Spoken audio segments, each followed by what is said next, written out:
মানুষগুলো বসছে, এখানে গাঁজা খাচ্ছে। আমাদের মেয়ে ছেলেগুলো যখন এদিকে পাতা ভিটাতে আসছে তখন তাদের সঙ্গে কুব্যবহার করছে।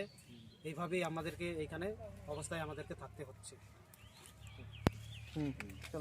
আর কটা চিনাইয়া আজকে আমরা বনেরপুকুর ডাঙ্গা থেকে এসেছিলাম।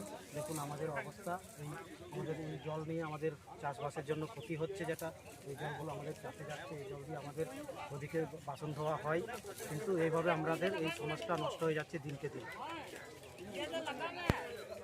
একটা ক্লিপ হলো উপস্থিত হয়েছি। প্রথম থেকে বলবেন। আজ আমরা বনেরপুকুর ডাঙ্গার আদিবাসী বৃন্দ সাথে আমাদের আদিবাসী সংগঠনের পক্ষ থেকে আমরা সবাই আজকে উপস্থিত হয়েছি। খোয়াইহাটে যেভাবে দূষিত হচ্ছে, গাছ কাটা থেকে, গাড়ি পার্কিং থেকে, আবর্জনা থেকে, এমনকি পিকনিকের থেকে, যে সব কিছু এখান থেকে নষ্ট হয়ে যাচ্ছে, তার জন্য আমরা হাট বন্ধ করার দাবিতে আমরা ছোট্ট র্যালি করলাম। আজকে আমাদের সাথে ফরেস্ট ডিপার্টমেন্টের থাকার কথা, কিন্তু উনি থাকলেন না। আমরা আরও পরবর্তীকালে সংগঠনদেরকে জানাচ্ছি যাতে আমাদের এই পরিবেশটা যেন সুস্থ থাকে, তার জন্য আমরা সমস্ত আদিবাসী সংগঠনকে এক হওয়ার জন্য আমন্ত্রণ জানাচ্ছি। তোমাদের যে অসুবিধা, সেই অসুবিধাগুলো বলো এবং বন্ধ করা উচিত কি না উচিত, এটা আমরা বন্ধ করতে চাইছি। সেই বক্তব্যটা বলো। করেছে তো দেখতে পাচ্ছি। আমাদের দাবি হচ্ছে যাতে যেমন এইখানে এইগুলো বন্ধ হয়।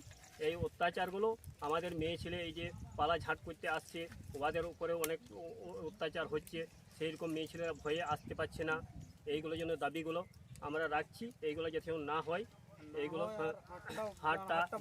হাটটাও যেন আমরা করতে চাইছি যাতে বন্ধ হয়ে যাক। মানে বিশেষ করে দাবি হচ্ছে হাটটা বন্ধ হয়ে গেলে এই যে এত আবর্জনা, এত নোংরা আমরা আর সহ্য করতে পারছি না। যার জন্য আমরা এই দাবি আমরা বাস পেয়েছিলাম, এখন কিন্তু দীর্ঘদিন দিয়ে আমাদের মানে অসুবিধা অনেক চলে এসছে। আমাদের এটা হচ্ছে দাবি, বিশেষ করে আমাদের জঙ্গলের সমস্ত আবর্জনা, কাচের বোতল ভাঙা বন্ধ হয়ে যাক। আমাদের এটা বেশি দাবি, করে হাটটাই বন্ধ হলে আমাদের ভালো হয়। শুরু করো। এই যে ভাই, এই যে আমাদের জঙ্গলে মানে বনেরপুকুর ডাঙ্গা জঙ্গলে কেমন কেটেছে, এইখানে আরও হাট বসবার জন্য এই জায়গা করে নিয়েছে। আগুন পর্যন্ত জ্বালিয়ে মানে কেটে করে আগুন জ্বালিয়েছে। কত অত্যাচার চলছে দেখুন। হাটের লোকগুলো সব এইভাবে অত্যাচার করছে। বলো আমাদের যত সব প্লাস্টিক, নোংরা আবর্জন যত সব আমাদের ব্যবহার করছে, এইখানে বাথরুম পায়খানা সব মানে সব বনের ভিতরে সব মানে বাথরুম পায়খানা হয়ে গিয়েছে খোলামেলা, এইখানে ব্যবহার করা হচ্ছে। নানা রকম এইখানে অত্যাচার চলছে।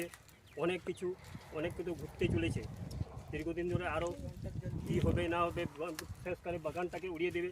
ওনারা ভাবছে সব মানে আমরা এটাকে হাট বসবার জন্য ব্যবহার করব। আর কিছু বলো এবার।